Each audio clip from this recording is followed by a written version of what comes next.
Okay, here we go. Hold on a sec.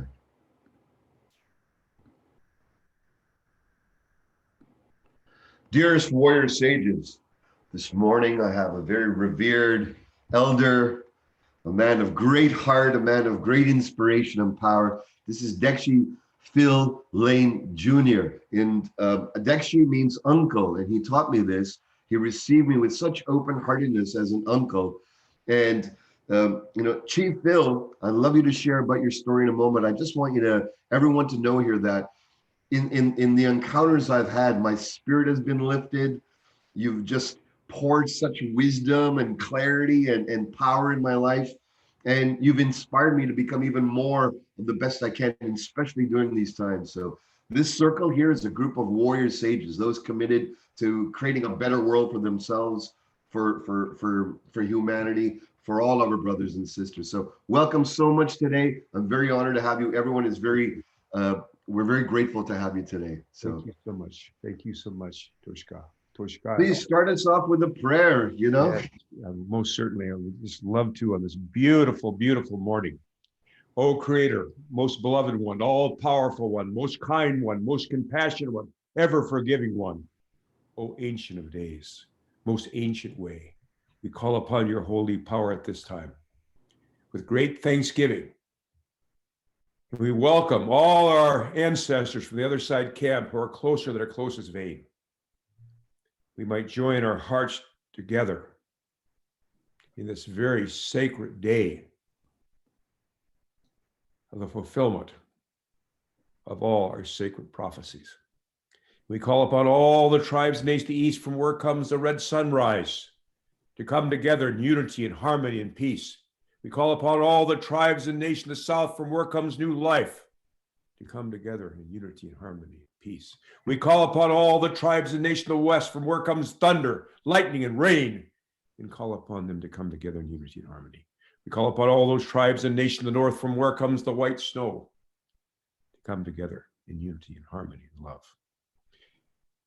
And we give our honor and respect to Father Sky and also ask forgiveness for the awkward ways of the masculine dimensions of life over these last years.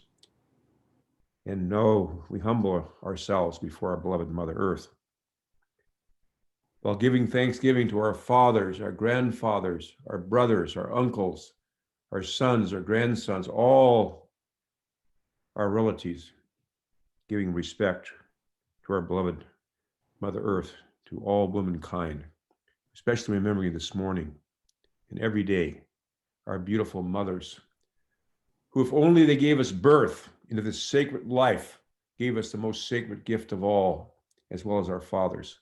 And just honor them for that, but especially our mother. We ask, Creator of all good things, that all these great warriors who are gathering from the four directions shall come together in unity and rise up and protect and restore our mother in the balance of all life. Howli chante washtelo shinkmano hemeado chinupasapa hemeado howli chante washte. My names are Shinkmano and Chinupasapa, and I stand responsible before the Creator for my words and my action. Howli chante washte. Aho. Aho. Chief, please share with us. You've had such an extensive history of peacemaking, helping people come together in the world, healing the rift between human hearts. Please share us a little bit about your history, how you came to that, and what you've been involved with for decades now. Yes. Well, my mother and father met at an Indian boarding school, Indian residential school. There was two primary schools that began in the late 1800s in the United States. The Carlisle Indian School, which is in Pennsylvania, and Haskell Indian School was in Lawrence, Kansas. And Haskell Indian School, really, the government had a plan, and the plan was to take the children of leadership, those were kind of leaders, children of leaders and others, and brought them in this government boarding school where they really did their very best to assimilate us into their value systems, shaved everybody's hair, all kinds, of course, atrocious things happened. Lots of sexual abuse by people in authority, and so forth and so on. And we know that part of the story. But in my case, my father and mother met at Haskell Indian School. My father is a Honkawan Dakota, whose grandfather who raised him was the hereditary chief of the White Swan Dakotas. And in his great-grandfather, Owlman, was the head of the Holy Man Society, as well as the chief as well of the White Swan Dakotas. And there's, by the way, a number of many descendants, so I'm just not the only one. And then on my mother's side, my great-grandfather, John Wesley Parker, was the head of the Chickasaw Senate. He was translator for the Chickasaw Nation to all the tribes there in Oklahoma. He was a commissioner for the Chickasaw Nation. He was raised by the governor of the Chickasaw Nation when his parents died on the Trail of Tears. I've been going down to Tennessee for these prayers on Chickasaw Nation Trail. I'll be going for my fourth one here beginning of the month. So from both sides of my family, there's been a lineage of leadership. Now that doesn't mean, by the way, just because your father or mother or whoever before you, that somehow that automatically means that everybody. And by the way, I think it's very important, especially with these sage warriors here. And we know that a true warrior is the last to eat. Yes. A true warrior is the last to sleep. Yes. A true warrior is the first one to stand up to protect the people. So it's not somebody who waits around and have people serve them. Our thing is we serve the people, as your traditions have been. And I, by the way, as you know, I've had the chance to travel all over India and that part of the world and see these traditions that we hold here are the same as we hold as warriors. We have values, we have morals. And so from both my families, there was a message, especially from my great-grandfather, who had a great vision on Medicine Butte, in which it was foretold these things are happening right today. So out of that, my parents' meeting, my mom was 13, my dad was 17. And when my dad said he saw my mother come, they'd bring kind of people in this kind of little truck. And of course, the older boys would kind of stand back, although you couldn't romance in these schools. I mean, they were, you couldn't even have anything to talk about, anything about intimacy. But, of course, still, my dad was a young man, 17. My mother came, she was 13. He said, when I saw your mother, son, he said, that's the woman I'm gonna marry. And sure enough, he left Haskell when he was 17. But sure enough, 10 years later, he was 27. My mother's were 13. He'd gone out, and because of her, really, because in the old days, a warrior, we would give many horses, many gifts for that beautiful bride that we saw. And of course, it would be a whole thing, as you know. It's not just a relationship between you and your beloved. It's a relationship with the whole family. So we had these whole family things where we had to get agreement and so forth. So we bring the horses up. He said, I couldn't, that wasn't the day he had horses, so he went and got an education. He said he barely made it through, but he got a good education, went on to do some wonderful things. But he also went to work and went into the military. And when he came, he had $2,000, which was a lot of money at that time. He had $2,000. And he had an education. He's got a degree in forestry. And he said, he came to my mother and says, I've come to claim what's mine. Of course, my mom wasn't somebody that's like, my mother, no one. My mother served because she wanted to serve, and she served and she loved and cared, but you don't tell my mother to serve, so anyway. So they came together. They were together for, well, I guess my dad went on to their side camp when he's 89. And 9 months later, I think my mother really wanted to stay, but she went on with him. And they're still together, And I was blessed that way. I was really blessed. And I was blessed by the wonderful stories that my father shared with me. And he kept, by the way, he purposely kept me away from being part of, we might say, even high school society. Of course, after that, he couldn't, at that time, I was kind of acting out all this rage and anger and hurt that had been intergenerated ways past. But I remember so clearly that he just did not want me to participate. I was living in a little place called Walla Walla, Washington. And Walla Walla is an indigenous name there. It means mini water. Beautiful. But we lived outside of town. And, you know, the only time I go into town was to play sports. That was it. I mean, and later he told me, because he was pretty tough because of his treatment, boarding schools. But later he told me, he says, you know, son, I just didn't want you to lose your wildness. I didn't want you to lose your wildness. And so I stayed out there pretty well by myself. My dad and my mom, my little sister came along when I was about 8 years old, and really listened to the stories of the way it was when he was growing up. You know, he knew those that fought in the Battle of Custer. You know, he knew that these really these incredible relatives who still, you know, had not gone through so much hurt and trauma, and they still had these incredible spiritual gifts. So I'm thankful for that. Yes. And I think one of the major motivations is that our family has a prophecy that a white buffalo would appear. This is from clear the early 1800s. A white buffalo would appear, and a pure white buffalo. It means albino, with pink eyes, pink nose, pink toes, and so forth. And when that white buffalo appeared, whoever was able to slay the white buffalo, that is, the buffalo would have to give itself to you. Because when we would pray, we knew that all was in the hands of the Creator. All was in the hands of the Creator. Yes. So we would, one second.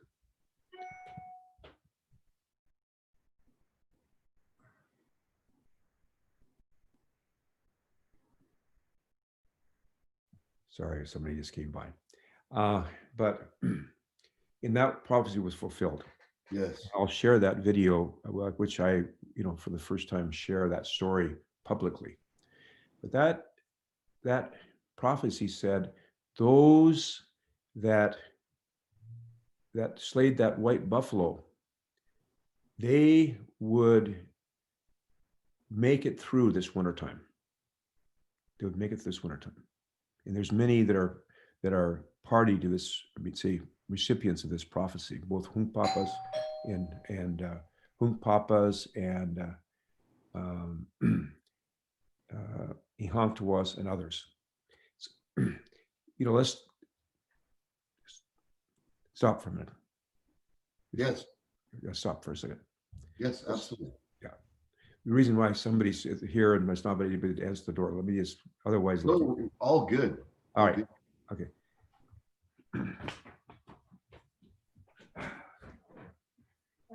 We'll pause for a moment here. Phil. When I met him, I was introduced to him. I actually saw him at a conference here in British Columbia, and blew my mind. Thank goodness. Welcome. Yes. Yes. Yeah, we had a brother coming by, dear brothers. And so my wife wasn't here, so I wanted to be sure to greet him. Of course. So let me back up. So yes. this prophecy was fulfilled. And this prophecy foretold this great spiritual wintertime we're in. A time of great testing, a time of great challenges. But then, after 500 years, this awakening would happen. Yes. This awakening would happen. And that those lineages, not just our indigenous lineages here, but the indigenous lineages from around Mother Earth would come together and unite, just like we're doing right here with our warriors who are gathered right here. Absolutely. That we all come from sacred lineages. Oh. Chief, this is exactly what I wanted to ask you.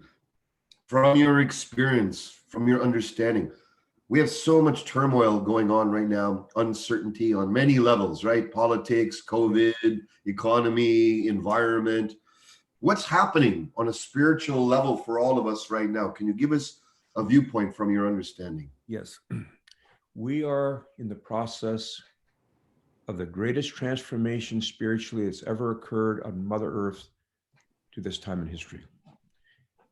It's really interesting that I had a visit with this really, really well-known astrologist, Dr. Maver, who is well-known globally for what they call the Global Silent Minute.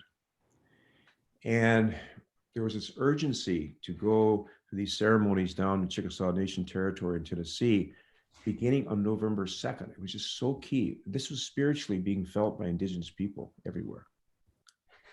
And then this dear sister, Fumi, who's the executive director of May Peace Prevail on Earth, spoke to Dot. And she mentioned this urgency. We had this ceremony we would do the second, and she got so excited because we are within an astrological, you might say, constellation movement of the universe that started November 2nd, will close December 21st, 2020. Wow. That is the same conjunction as occurred at the birth of Jesus. Because what right now, this is what's happening right now. And not only that, if we can go back and we can find it's the same constellation, same dimensions as was the birth of Buddha or Muhammad, and go forward or go back in them without question. We know if you read the Mahabharata, Ramayana, they also have those astrological dimensions when something important happens. The heavens are a reflection of this. And so we are literally in the most intense spiritual process that we've ever known, our parents have ever known, our grandparents have ever known, or will be known for another at least 80 years. Right now. So when you called this morning to have our visit, it just fit right in, because what we really need to do as men, which means fully men, which means are tender, gentle, kind, compassionate. We would call it feminine, and as well as our other side. But really, when you think about it, I really experienced this in getting an old man, and that's this. Really, when you get to be older or an elder, or we describe a really advanced, but a spiritual person that really realizes they are a sovereignty, ancient and perishable and everlasting. When you see that, and you say that person's so kind and compassionate and sensitive and courageous and strong, who are we talking about, a man or a woman? Our purpose here is to grow spiritual arms and legs and eyes and ears. Yes. Spiritual qualities. And the soul has no gender, the soul has no race, the soul has no ethnicity, and the soul has no culture. It's oneness. But that oneness expresses itself in infinite diversity. So then for us right now as warriors, what's our role? There's a lot of folks been reaching out with the sense of uncertainty, wondering, what is my role now? How do I step up, step into the seat of what I'm really here to do now? What do we say to those, Chief? Well, I think that each of us has to do, you might say, an inventory related to the medicine wheel, which we have and shared with you, as you know, in the sacred tree. Any of the brothers want to get that, we've now made it so we can get it online if they wish. But there's, first of all, we have to ask ourselves, how is our emotions doing? How are we doing emotionally? Do I get angry easily? Am I able to listen very well, no matter what comes at me? And when I respond in a wise way? Am I able to be loved and to love? So we have that part, the heart, that part. And on the spiritual side, am I enriching myself daily as I should spiritually? Do I have a spiritual, however you pray or however you visit with and speak with our higher power. That's up to person. But the fact that in order, just like we had that, I could see that incredible good juice drink there. We got to feed our soul. Yes. We got to feed our soul. Yeah. And we got to feed our soul with prayers. Also, I have to say that in my life, I've so enjoyed reading all the sacred scriptures of all sacred traditions. Because when I go out, if I meet a brother who's Muslim, I can share, because I find the spiritual teachings of Muslim or as a Hindu, Krishna's teachings. Krishna, in fact, said it. I'm the birthless, I'm the deathless. I come in every age when there's unrighteousness to bring righteousness. Now, what I see is this prophecy we're in now, this incredible constellation we're in, is what we're now emerging. This is not going to be just one great teacher. It's many, many great teachers arising right now. And that's what Crazy Horse called one heart in one mind in many bodies.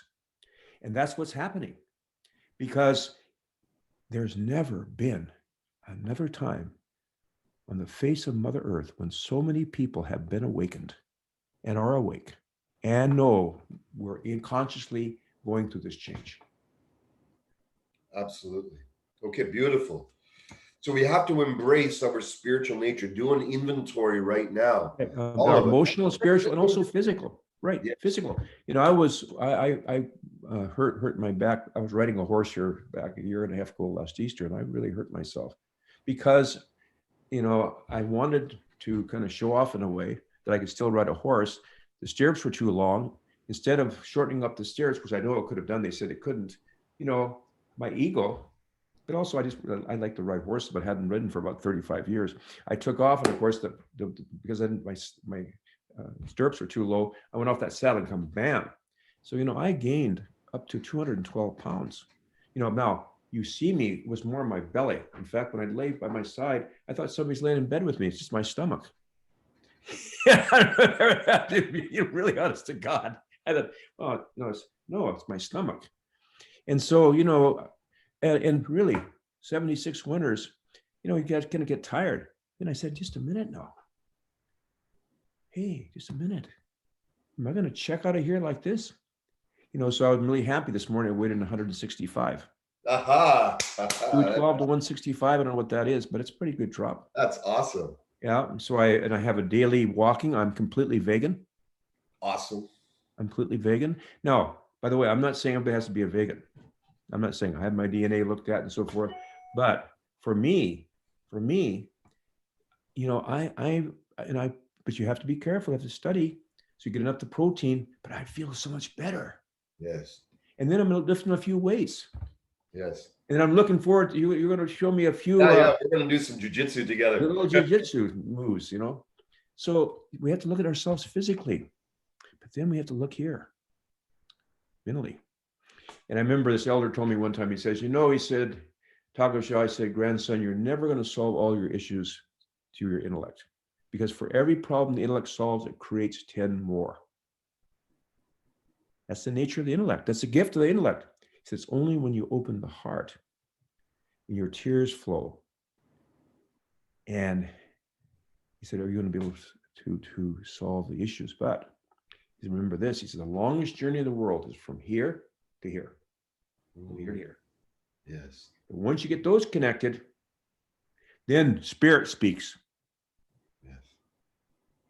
You don't think about what you're going to say, you say it from your heart because your soul is speaking. And yet you got to be careful too, because that ego can pretend to be the soul, right? Yes. So you got to check yourself out. That's why we have our guiding principles, which I've shared, and please share it with others. Please share it with the brothers. 16 principles for building a harmonious, sustainable world. That we need to do a whole gathering and sharing on, but I'd love you to share a little bit about that. Yes. But before we go into that, Chief, this is so valuable what you've shared. You're pointing up, the way I see it is you're pointing to the leadership that we need to step into for our own personal lives due to this very powerful, potent time in reality, as well as the leadership that the world, Mother Earth, is calling us to Absolutely. express. What makes, we see now leaders, we see leadership, we see corrupt leadership, we see megalomaniac type of leadership. What's the difference? How can we discern what is true leadership as opposed to leadership of the ego, coming from ego that is so rampant in our planet? Yep. Well, I think that's why we need guiding principles. We need, that's why the Creator has given us, you might say, I call it a sacred covenant. And that sacred covenant is that there's certain natural laws that govern this universe. And if we live in harmony with these laws, and that doesn't mean, by the way, I go around and when humility means to humble ourselves before something greater than ourselves, but we're walking this journey along this principle-centered world, principle-centered path.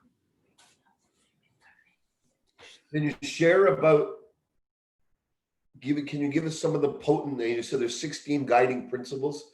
Can you tell us a little bit about this? I know this is very extensive, but give a little taste of this. Sure. Well, when we call this great meeting between Christmas and New Year's, 1982, on the high plains of Alberta, I was at that time a professor at the University of Lethbridge. And so, one second.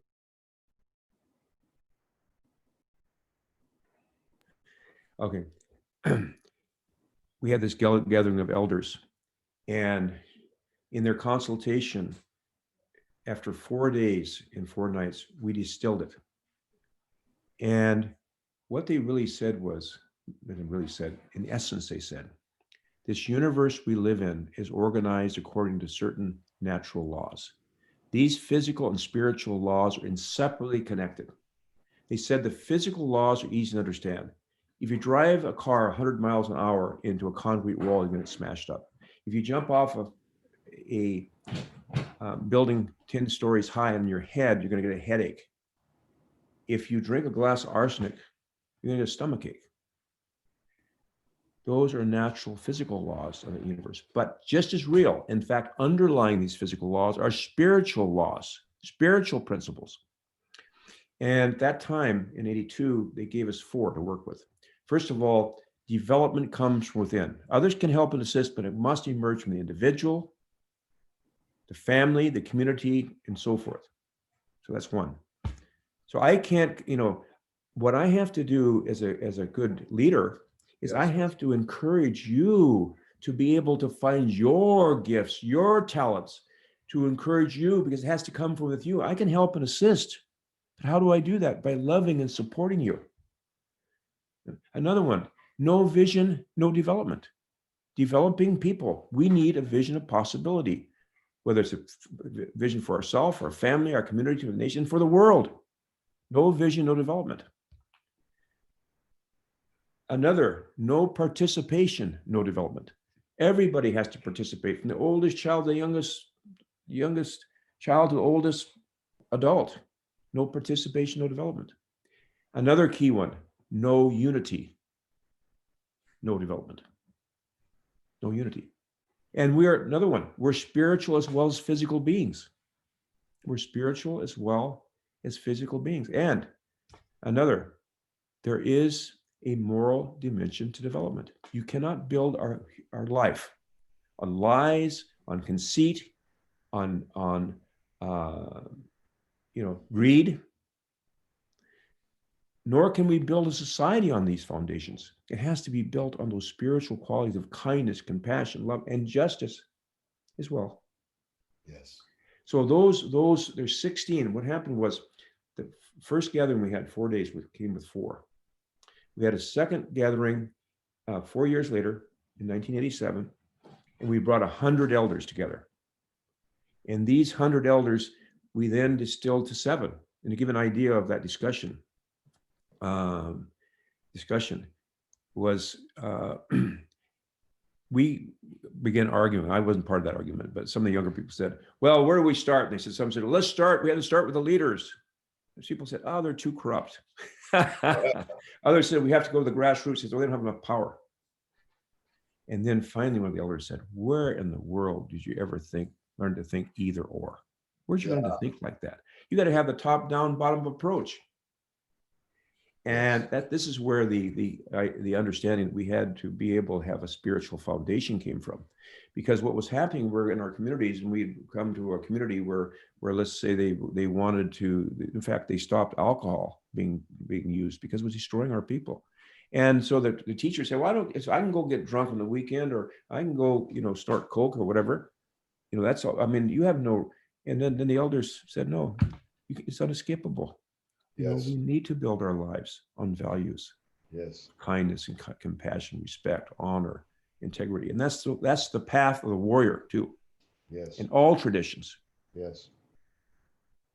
So in a way, we're coming back to our roots now, what is absolutely intrinsic with our soul being, we're coming back. And if we're not aligned and we're not living aligned with what we actually are, as you said, spiritual and physical beings, then we're going to be lost and continue to be lost. Exactly. This time now is a most potent time to put that dedication to the self, as you shared, development, to put our attention on the inner development of ourselves, the physical, the mental, the emotional, and spiritual. Let the world do what it does. But if we become strong, conscious, aligned within ourselves, then we become the best conduit for what is arising now. We're able to meet what's going on now. We're not going to be collapsing with whatever is happening. We're going to be meeting and standing up to face the evolutionary challenge of our times.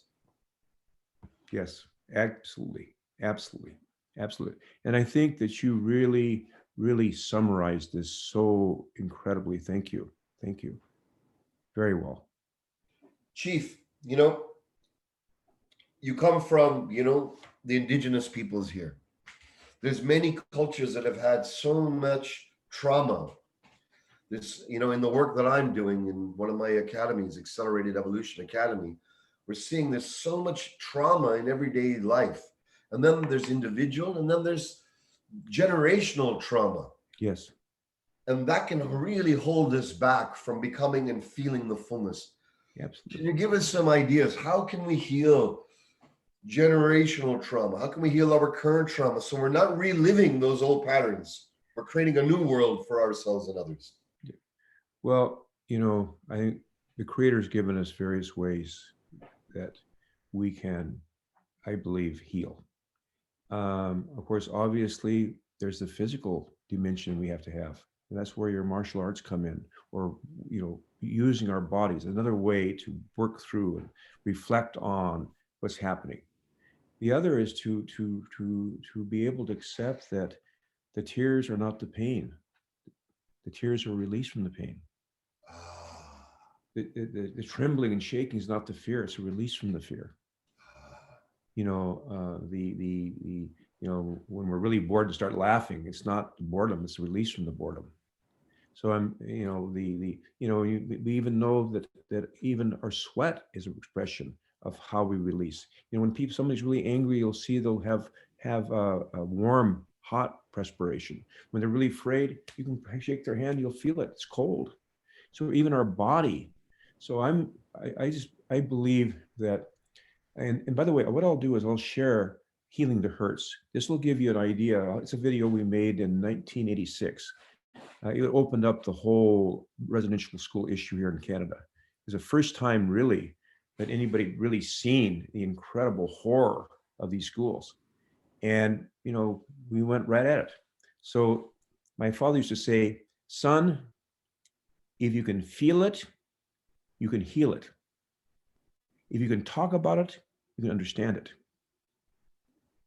So if we can feel it, but then we have to have trust. Now, for me, because of all the betrayal in my life, I mean, even I'm deeply in my healing process at this point, as well. And one of the things was addressed here when we were at the ceremony down in Chickasaw territory down in Tennessee, was the fact that of the medical system and the deep hatred. I didn't understand where it came from. Then I got down in there and realized that before I was born, And the doctor didn't know any better. Also, I was able to let go of this resentment I had towards it. The doctor didn't know any better. He'd heard by these big pharmaceutical companies the best thing for a child was to drink formula. So he told my mother, that she should not drink. Should not have me drink from her breast milk. I should drink from formula. And then he didn't even have the right formula, and I was starving to death. Literally. And then, of course, I started crying because no food, not enough food. And then he told my mother this foolishness about, well, if you pick him up, you'll spoil him. So here I was laying in that doggone crib for 2 weeks, until I went into a coma and they rushed me to the hospital. That's what they call nonverbal trauma. And that's hard to get to, but it's possible. And what I found out, once I got in there, because this is where our medicine bundle is. Our medicine bundle's inside of us. So all that hurt and pain and shame that we picked up, because we are sometimes warriors, a little bit different sometimes. And sometimes people don't see that. They don't, and also we can carry some of our own pain. We carried all this time to protect ourselves. But it's time to unlock those medicine bundles. And all that energy, we see is intergenerational trauma, is rage, anger, shame. All that is simply spiritual energy that's trapped in there. That's all. In a way, that's how we got through. I'll tell you, had anybody had the idea at the time how much spiritual energy we're carrying inside ourselves and have inside carried through here, they wouldn't like it, because now it's all coming out. Wow. And it has to now. This is a time of purification, and we can either meet that purification, or we can deny and reject that purification, or we can come in alignment with the grand purification, recognizing that we are the macrocosm of this great macrocosm. And that what I'm doing here in terms of my physical, mental, emotional, spiritual healing and alignment is also for the greater good, will serve the greater good. And everyone else around us doing this is serving my greater good and what's going on for me. Yes. Right. Chief, how can those who are feeling isolated, there's a lot of isolation right now, right? But at the same time, there's also a feeling of gathering together. And I know you've been gathering together wisdom elders. I've been working on gathering wisdom elders. Wisdom elders are coming together around the world to stand together in a unified way. Can you share what's going on? Some visions of hope that you're experiencing for those who are dry and in their own worlds. They don't know what goodness is happening. And by the way, I think, first of all, the reason why we're feeling lonely is we don't know our own selves. I think if we get to know ourselves, we'd find we have some pretty great relative here. Yes. Each of us really, truly is a sovereignty, ancient and perishable and everlasting. But at the same time, that reality, that spiritual reality, gets covered up by all this hurt and pain and shame. And so, I would say that we also have just this quick. We can be talking to each other like this. So we have a responsibility. Yes, we need to reach out to our relatives. Yes. That's important. Especially warriors. Warriors have to take care of each other. They have to reach out, and if they don't hear from a brother, find out what's happening. At the same time, we have a responsibility as well in our circle to continually being enlightened, our own selves, and to feel good about. If I can't feel good being with my own self, how can I feel good about being with others? If I can't even, how can I expect others to feel good about me and being with me if I can't feel good about being with my own self? Yeah. so that's, but it can happen, and we can get down, and we can get down into that stuff, and before you know it, it's just poor me. But I would say the movement, I think, that's really exciting is that over 500 years ago, there existed across the Americas the union of the condor, the quetzal, and the eagle. There was estimated, now scholars estimate 108 million indigenous people were living across the Americas, up to 108. By the early 1700s, there was maybe 15 to 20 million left. So we're talking about a huge loss of life. But at the same time, I want to say, like Chief Seattle said, is there death? There's no death, just a change of worlds. From our understanding, when we are conceived in this physical world of time and space, at that moment, we're conceived as sovereignties, ancient, imperishable, and everlasting. That is, our soul is infused into this world. And our soul, which we know we're just learning a little bit about, our soul is not our earth suit. It's not our body. Our soul contains our memory, abstract thought, creativeness, inventiveness, all those different dimensions. Not our body. Yes. Not our body. And so it's the soul that who we really, really are. Is the soul. So although what I'm saying is, although all these relatives are gone from the physical world, they're not gone. They're right here with us. We are their spiritual representatives. We are. And so what's happened is this prophecy of the union of the condor and the quetzal and the eagle, which existed over 500 years, was that it was going to be broken. But it would, in the prophecy, the reunion of, and it's happened. So you have today, across the Americas, connected together, more than 78 million Indigenous people are connected in some form digitally. It's still embryonic, but we're going to see in these next few years the rising of the first digital nation ever on the face of Mother Earth, of 78 million Indigenous peoples with land and resources greater than by far than any other nation state that size. That's in the process of happening, because we know that this COVID-19 is whether we like it or don't like it, people are having to do things in a whole different way. Yes. And this digital world, which by the way, it was prophesied back in 1975, was there, these two elders told us every dimension of what the internet was, and we had no idea when it came. That's why we really embraced it. They called it the everywhere spirit made physically manifest on the earth. So Interesting. Wow. So Paul, like I can feel the energy of this time coming through you and your urgency. You know, Chief, what are you working on? What's most urgent in your heart and spirit for your life and what you see right now? well, we're getting ready to launch a really profound global gathering, which I invite you and the brothers to join us. And that is, it's called Enlightening Our Way Together. It begins December 11th and goes through December 22nd. So on the 21st, we're going to hit this time. Now, what is that going to look like? I'm not really sure. I mean, this is accelerating very quickly. I'm sure the brothers can feel it. Yes, absolutely. I mean, we can feel it. And we see on the 22nd, we're having this launching of the Global Center for Indigenous Sciences and Ancestral Wisdom.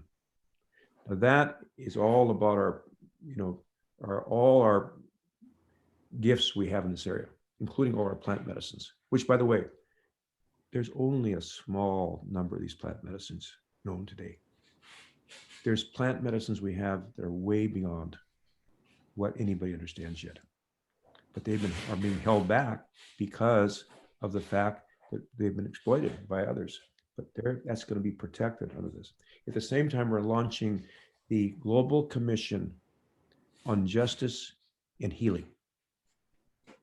That's a global digital commission that will be going and looking at various situations in the world, where we're asked to look at various situations going on, where the system itself now cannot give justice. Because I think I just always say this with great respect. I don't care who ends up being elected in this election in the United States.